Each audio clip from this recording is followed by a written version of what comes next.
North West New South Wales is a fairly big area.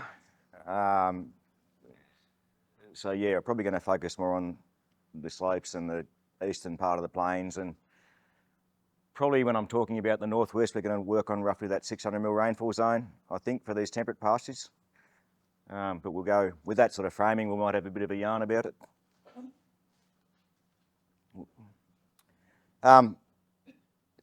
So whether they think they're worthwhile or not comes down to managing expectations, I suppose. If you're after a forever pasture that you're going to plant once in a lifetime and pass it on to your kids, and on land that you're never going to want to farm again, then these temperate pastures, temperate grass pastures, are probably not what you're looking for.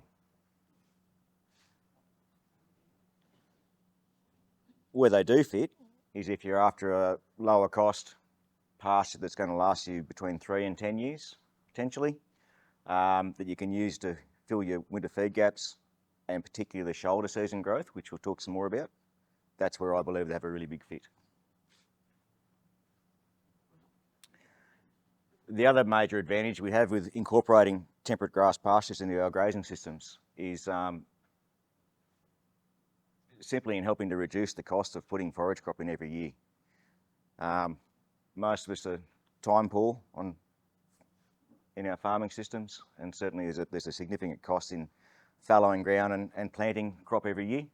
And if we can reduce some of the area that we have to put down to annual forage crops each year by using perennials in the system, and temperate grass perennials at that, then I think they have a really big fit for some of our grazing systems. Yeah, so let's expand on that, exactly how they fit, and we'll put some numbers around it and see what we come up with. So this graph I borrowed or adapted. So the original data behind that was presented by Sean Murphy, Greg Lodge, Lester McCormick and Ian Johnson in a agronomy paper. And then I've taken the Phaleris data from another model that I was working on for a different project and extrapolated that over the top of it. But where we see a big fit in our grazing, this big gap in our grazing systems is here and here. So we've got our lucens and tropical grasses. We've got our oats filling that winter gap. These spaces here and helping there is where we can really fit those into our system. So when we're talking about temperate grasses, the key species we're using are Phaleris, fescue, cocksfoots, and in some cases we're using the brome species, which includes prairie grasses. So the prairie grasses and bromes, the prairie grasses tend to be more annual out of that species group, annual or biennial. The bromes tend to be a little bit more persistent, and they both types will recruit from seed. So we're sort of treating them as an annual / biennial, and using them to complement, the deeper rooted perennials in the other three, and trying to use those just to spread the feed curve a little bit. Within the Phaleris species, there's two key types. There's what we call the Australian types and the winter active types. Winter active types are what we're getting the most bang for our buck out of in this part of the world. The Australian types are certainly very persistent, generally speaking, but they're dormant, relatively dormant through winter time, and often in this part of the world it gets too hot through summer for us to get a lot of growth out of them through the summertime. Within the fescues, there's a whole range of material that varies in its dormancy, and when we talk about dormancy, that's summer dormancy, and so we need to use the dormant types or the Mediterranean fescue types to survive our hot and sometimes dry summer stress periods. So if we're using fescues in this part of the world, it'll be Mediterranean fescues. And same for the cocksfoots. There's a wide range of material, genetic material within the cocksfoot range. But really, to survive in this environment, we need the types that are truly summer dormant, and that'll be the Hispanicum or Spanish cocksfoots. The difference between those varieties or those species in practical terms, and trying to work out which one may or may not fit your system, I sort of view the Phaleris as being your utility grass. It's an all-rounder. It's relatively productive in across a range of fertility scenarios. or a range of input levels. The fescues tend to be very productive wherever they've got good fertility, and less productive under a lower fertility system. And then the cocksfoots are certainly very persistent in those Hispanicum types, but they tend not to be as productive in terms of total dry matter per hectare per season. So they have a fit, but we use them less in this part of the world because they're just probably not quite as much contribution of total tonnes of dry matter. And I just want to put this slide in. This is a Barrenbrug trial from their How Long research station. So we're talking a 600 mil rainfall zone, quite summer dry in the Riverina. Just showing that breeding is ongoing in all these species. So, you know, the Phalaris that you're using, for instance, for argument's sake, 30 or 40 years ago, is not the same as the Phalaris now, and we are seeing some gains in persistence. There's a number of Phalaris germplasms that we use amongst our client group. So I'm not particularly promoting any particular one here today, but I'll just point out this one here has been released in the last few years, and it was actually partly developed here at Tamworth, well, by the program being led by Richard Kolbner. And as you can see, it's a long way in front of some of these older varieties. So that's persistence after 4 years. I would also add, don't forget your legumes, following on from Jonathan. You know, they're an important part of our feed system as far as contributing to the quality of our feed sward. They do obviously fix a bit of nitrogen, but for me, it's about having them in there to increase the total average quality of the feed sward as much as anything else. So that's subclovers there in a well-grazed Phalaris stand. Here's a bit of arrowleaf that's left over in a stand that got away on this fellow this year. He just had too much feed and couldn't get to it. There's actually subclover in that stand as well, but I took that photo yesterday and the subclover's long gone. So a case study. Again, going back to that graph, keep that in your mind. So talking about this shoulder season growth. So the plan, this was a farm that I was working with a few years back, and the plan was, as we talked about, trying to reduce the area that we plant down to forage crop each year, and trying to use perennials, particularly to try and help with that shoulder season growth.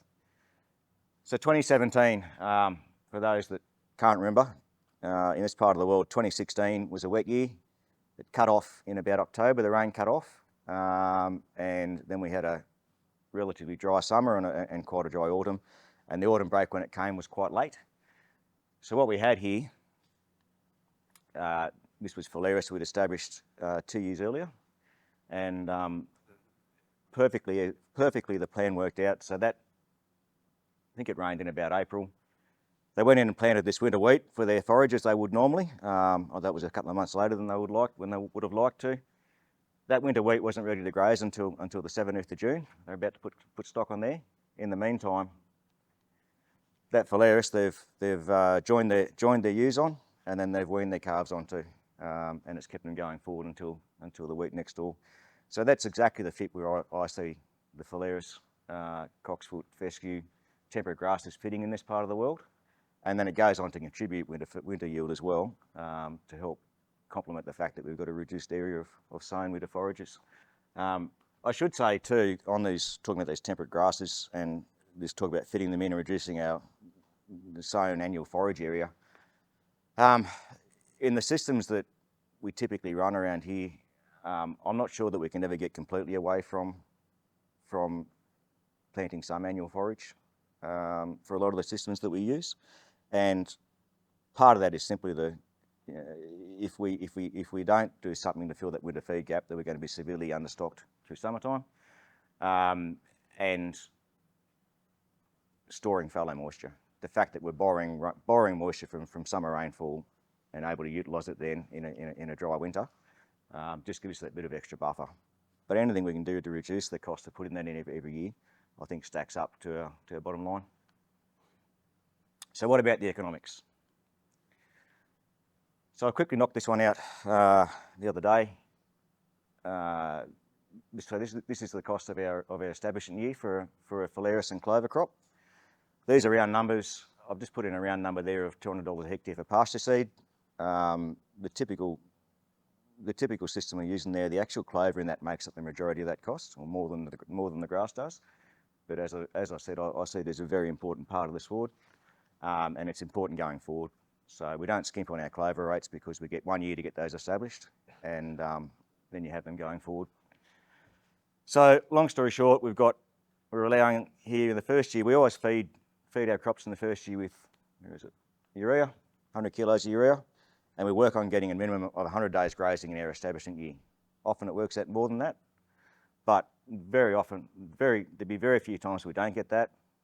We're only talking 100 days grazing, three head per hectare, doing kilo a day. So we're only talking, so a kilo a day. So we're only talking about 3,000 kilos of dry matter in the first year. And it's going to be pretty tough if we can't achieve that in year one. And our gross margin looks like that. Now bear in mind, we haven't included our overheads. We haven't included the cost of interest on livestock, all that sort of stuff. But simply costless income, looking at $475 a hectare at $3.40 a kilo. And I've included the sensitivity analysis like that. So as soon as we start getting $4 and things, they actually stack up even better. It's the second year when things get fun. So here's the second year of the same stand. We no longer have our establishment costs. We haven't skimped on our fertiliser. So that's equivalent of still putting 100, that's a DAP urea blend, but it's equivalent of 100 kilos of urea, and we've put 100 kilos of DAP on as well to replace the phosphorus that we removed during our grazing. So we're not putting our system into decline, and we're still doing our weed control, etc. So that's working on only 6,500 kilos of dry matter in that year, which I think is a conservative number. So effectively, that's our grass getting knee-high twice at some point during that 12-month period. And our gross margin moves up to here, $1,658 if you can't see that from the back, at $3.40 a kilo. Yeah, so what does that mean for those of us that aren't used to playing around with these budgets? What does that compare to? So just for a comparison, we just grew a 4-tonne barley crop, and I couldn't bring myself to put in $240 a tonne like it's worth at the moment, so I put in $300 a tonne, and it comes in at $580. So very similar to our first year establishment costs. Second year we're tripling that. So depending what you want to compare it to, I think it stacks up pretty well. Is it worth it? I guess that's for you guys to decide. Just some examples of where we're putting these things around here. That was a photo I took of Karuna. That's a second year fescue and phalaris crop. That one's at Bingra, Mile Creek.